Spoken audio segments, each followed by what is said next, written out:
Amy Lynn Smith. Hi, I'm Amy, and I'm an Obamacare success story. That's not a confession. It's a cause for celebration, and I am one of millions of Americans whose stories can help Democrats win in November, because Obamacare is a winning issue for Democrats. It's been proven time and time again that the attacks of Obamacare's opponents don't hold up under scrutiny. They can't even poke holes in Obamacare success stories, because the success stories have the advantage of being true. Democrats just need to tell those stories.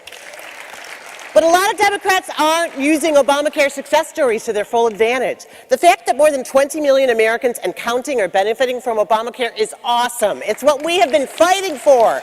But that fact alone doesn't change minds. What changes minds? Personal stories of how Americans benefit from Obamacare. Stories that demonstrate a value statement. What's in it for the voter? What's in it for the American healthcare consumer? What is the value Obamacare delivers?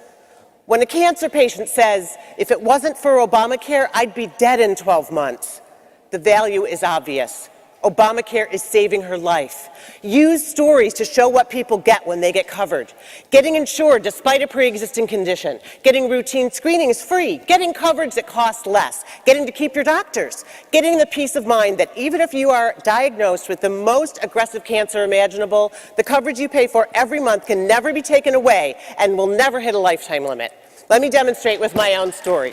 I'm a freelance writer, so I've always had to buy my own insurance, and the cost kept going up. Last year, I was paying $1,400 a month.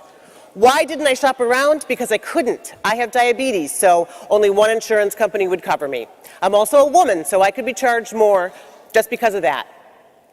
Obamacare gives me the right to buy the same plan as everybody else. I no longer am discriminated against for being a self-employed woman with diabetes, so I got the same coverage I had before for $900 less a month.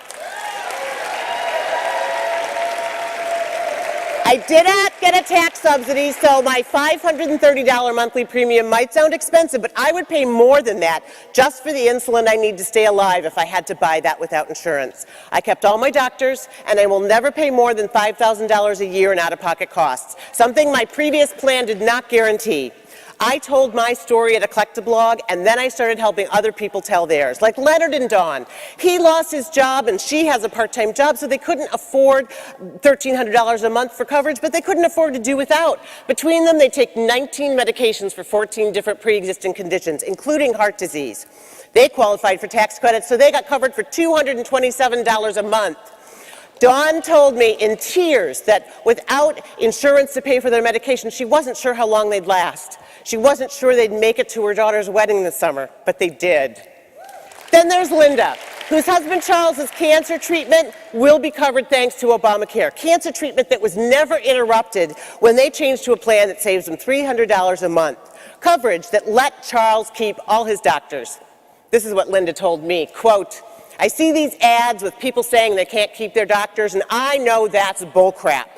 Those ads are all about politics, not insurance. End quote. All her words. The truth needs no embellishment. Pharmacy technician Desiree will tell you the same. It's not a political thing, she said. It's a people thing. This college student knows all about people because she helps them in a pharmacy every day, and she has not seen a single person's prescription costs increase with their new Obamacare compliant plans. In fact, she's seen a lot of costs go down, and she helped one woman who hasn't had insurance her entire adult life. The woman gratefully filled a prescription to manage a condition that was diagnosed at her first checkup in years, a condition that was caught before it turned serious. Other young people get it too, like Eddie, who at age 31 already has a black mark on his credit record because he was forced to use the ER for routine care when he didn't have insurance. While he pays off his $5,000 debt, he got covered for $20 a month.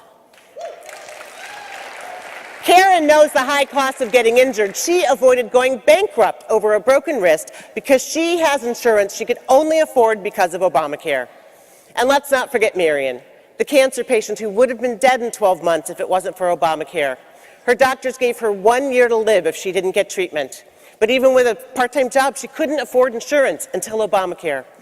Her treatment has started, and now her doctors give her an optimistic outlook for recovery. So, As we head into the 2014 elections and beyond, tell stories like these. They can change people's minds. Give voters a reason to choose a Democrat who supports Obamacare, because people want to vote for the things that matter most to them. And one day, the life that's saved by Obamacare may be their own.